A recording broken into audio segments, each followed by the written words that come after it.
Saudara yang dikasihi Tuhan, bagaimana hubungan saudara dengan Roh Kudus? Adakah kehadirannya dalam hidup kita? Kita nantikan setiap hari. Ketika Yesus naik ke surga, dia tidak memberikan bekal yang banyak kepada muridnya. Dia juga tidak memberikan segudang stok makanan. Tapi yang dia tinggalkan adalah Roh Kudus saat dia meminta kepada Bapa. Itu dicatat dalam Yohanes 14 ayat yang ke-15 dan 16 dan 17. Bunyinya seperti ini.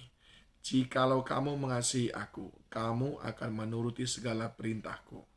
Aku akan meminta kepada Bapa, dan ia akan memberikan kepadamu seorang penolong yang lain, supaya ia menyertai kamu selama-lamanya, yaitu Roh kebenaran. Dunia tidak dapat menerima dia, sebab dunia tidak melihat dia dan tidak mengenal dia. Tapi kamu mengenal dia, sebab ia menyertai kamu dan akan diam di dalam kamu.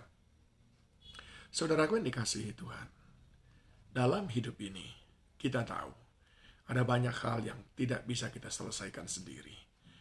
Kekuatan kita tidak seberapa. Dan Yesus sudah tahu itu.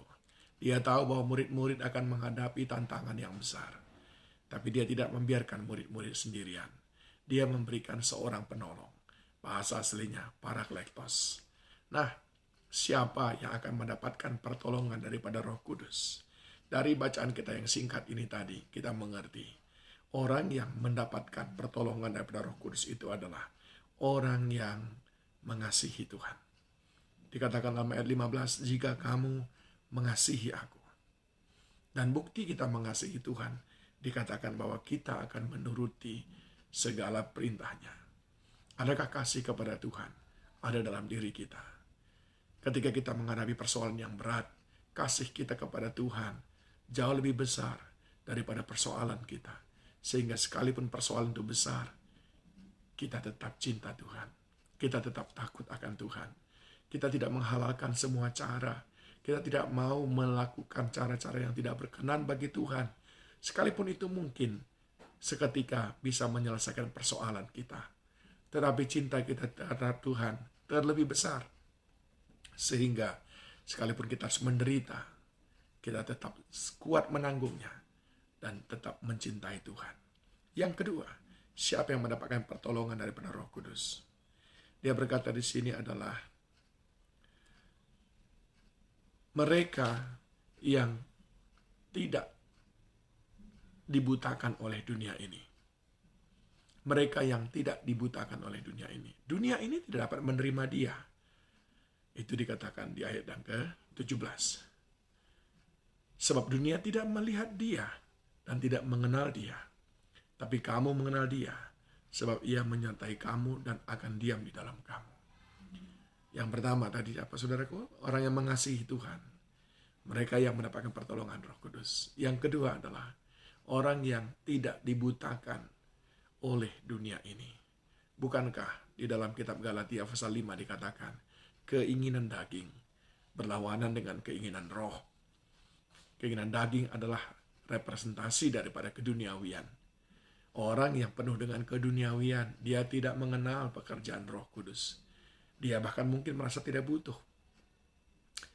Sebaliknya, Roh Kudus tidak akan bekerja dalam kehidupan orang yang penuh dengan rupa-rupa keduniawian. Dua ini mestinya ada pada kita. Ketika Roh Kudus ada dalam kita, apa yang dia kerjakan? Yang pertama, dia menolong kita. Ayat 16 berkata, dia akan menolong kita dalam segala perkara. Dia sebagai penolong dalam hidup kita. Dan yang kedua, dikatakan bahwa dia menyertai kita senantiasa. Tinggal di dalam kita dan menyertai kita. Kita tidak akan pernah yatim piatu.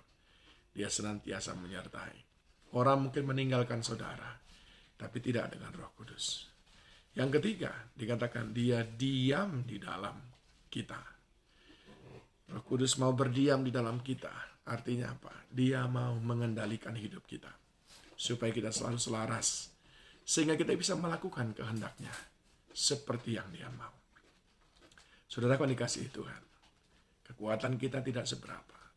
Engkau perlu pertolongan Roh Kudus dengan cara mengasihi Tuhan, dengan cara jangan dibutakan oleh keduniawian, sehingga Dia yang akan menolong kita, Dia akan menyertai kita, dan Dia akan tinggal di dalam kita. Tuhan Yesus memberkati.